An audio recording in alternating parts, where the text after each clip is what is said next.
Bismillahirrahmanirrahim. Assalamualaikum warahmatullahi wabarakatuh. Perkenalkan, nama saya Adam Librian 129180444. Di sini akan membahas tentang analisis spasial Sea Surface Temperature atau SST dan klorofil A sebagai parameter persebaran ikan cakalang. Kita lanjut. Untuk bab pertama itu latar belakang, kurang lebih ada 3 poin berikut. Yang pertama, kondisi atmosfer dan lautan Indonesia sangat kompleks dalam mengendali sirkulasi atmosfer regional dan global. Terus yang kedua, SST dan distribusi klorofil A berperan sangat besar di suatu perairan karena merupakan indikator penting dalam pemantauan kondisi dan fenomena oceanografi. Jadi dari sini menjadi latar belakang kenapa parameter yang digunakan adalah SST dan klorofil A. Selanjutnya pada penelitian ini atau pembahasan ini kami atau saya sendiri akan membahas tentang potensi wilayah perairan yang ada di Indonesia yang menjadi potensi persebaran ikan cakalang beserta periodenya.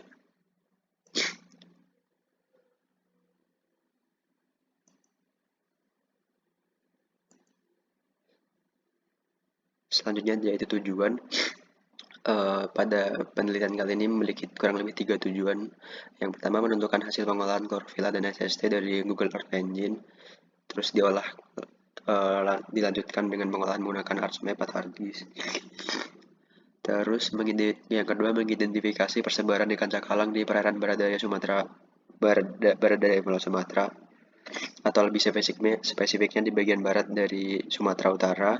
Terus yang ketiga, menentukan peta persebaran ikan cakalang di perairan baradaya Pulau Sumatera, sehingga dari peta ini akan ketahuan pada periode mana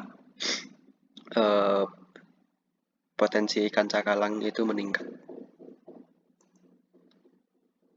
Selanjutnya kita akan membahas teori dasar singkat saja, yaitu yang pertama ada Google Earth Engine. Google Earth Engine ini merupakan platform yang kami gunakan dalam pengolahan kali ini, yaitu merupakan layanan pemrosesan geospasial berbasis komputer.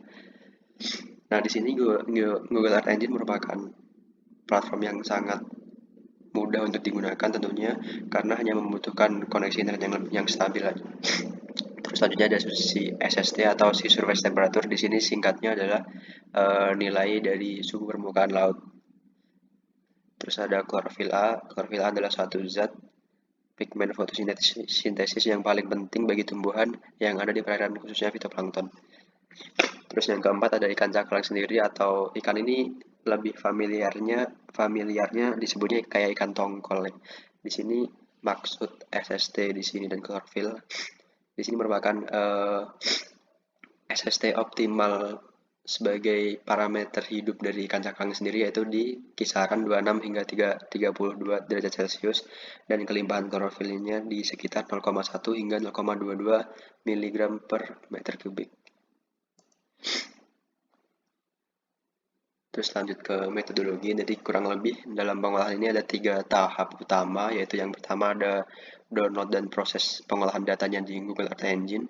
Dari hasilnya berupa .tif yang nantinya akan di crop dan diolah menggunakan ArcGIS, dan kemudian dilakukan pula di ArcGIS yaitu layoutingnya, sehingga didapatkan map penyajian persebaran ikan cakalangnya. Nah, ini untuk hasil pertama, yaitu hasil plot spasial dari SST. Di sini terlihat dari kiri atas adalah di periode DJF di tahun 2019, di kanan atas adalah periode MAM, di kiri bawah merupakan periode JJA, dan di kanan bawah merupakan periode SON.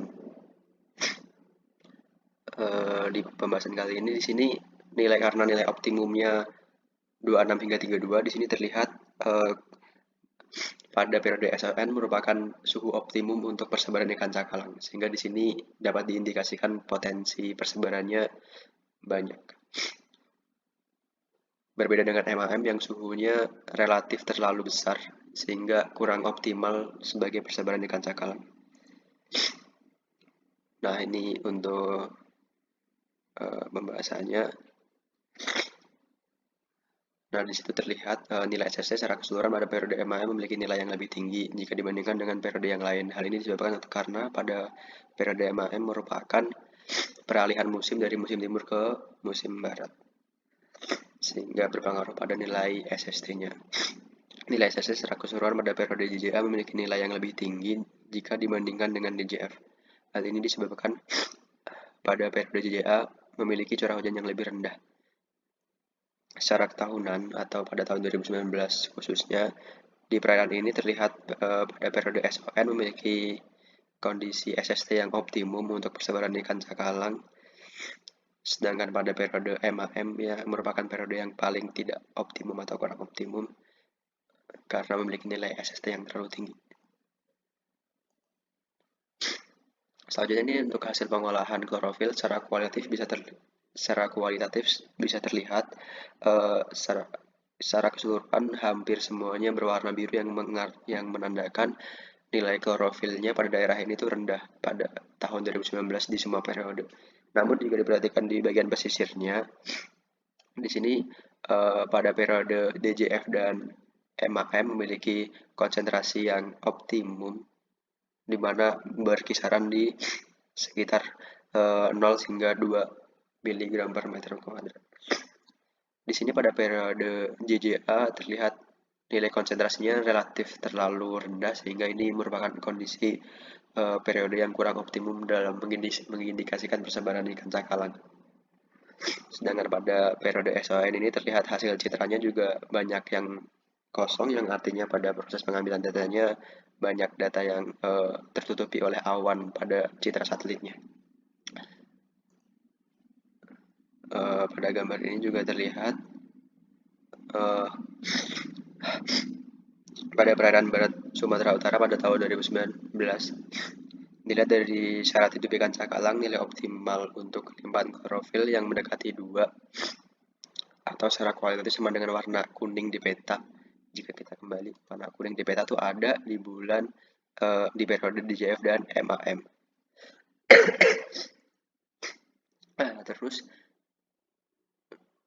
Bentar. Pada periode JJA, nilai kelimpahan klorofil A sangat sedikit, sehingga periode ini bukan merupakan periode optimal persebaran ikan cakalang. Sedangkan untuk DJF dan MAM memiliki kondisi kualitatif yang sama, dan pada periode ini merupakan periode untuk ikan cakalang. Selanjutnya untuk periode SON memiliki nilai kelimpahan yang meningkat dibanding dengan periode sebelumnya, yaitu JJA. Nilai konsentrasi klorofil A yang banyak juga dapat mengindikasikan atau dapat diindikasikan terjadinya upboiling. Pada hasil citra satelit di atas terlihat bahwa tidak adanya perbedaan signifikan pada hasil plot spasial klorofil A antara periode DJF dengan MAM dengan kelimpahan klorofil yang relatif banyak dibandingkan dengan periode JJA dan satunya JJA dan SON. Nah, dari semua ini kesimpulannya apa? Kurang lebih kesimpulannya ada 4 poin. Yang pertama, pengolahan menggunakan Google Earth Engine dan dilanjutkan dengan ArcGIS didapatkan hasil seperti pada gambar 4.1 dan gambar 4.2. Ya, dan ini mengacu pada hasil peta persebaran sea surface temperature dan klorofila pada tahun 2019 di perairan barat dari Sumatera Utara. Terus poin kedua kesimpulan adalah didapat hasil pengolahan atau peta distribusi untuk setiap periode DJF hingga SON dengan periode paling optimalnya pada DJF dan paling tidak optimalnya pada JJA. Ini salah tulis, yaitu yang benar adalah yang paling tidak optimal adalah JJA karena sesuai pembahasan tadi pada periode JJA nilai SST-nya terlalu panas dan juga konsentrasi atau persebaran klorofilnya juga relatif terlalu dikit sehingga ini pada periode ini kurang optimal. Terus pada poin ketiga, hasil pengolahan menggunakan citra satelit memiliki beberapa kekurangan dan kelebihan.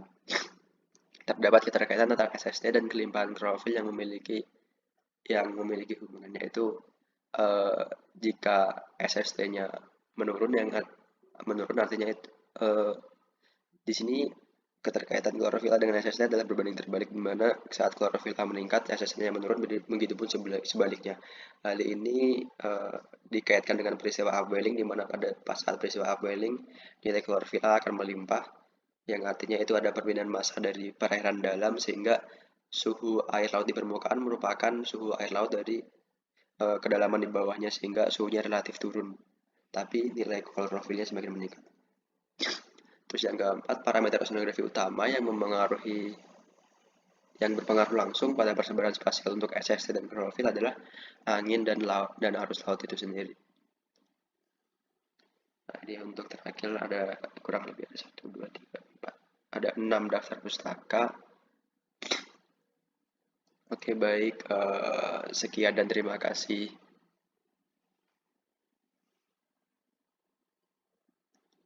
Dan mohon maaf apabila ada kekurangan dalam penyampaian. Semoga ini menjadi manfaat untuk kita semua. Sekian, wassalamualaikum warahmatullahi wabarakatuh.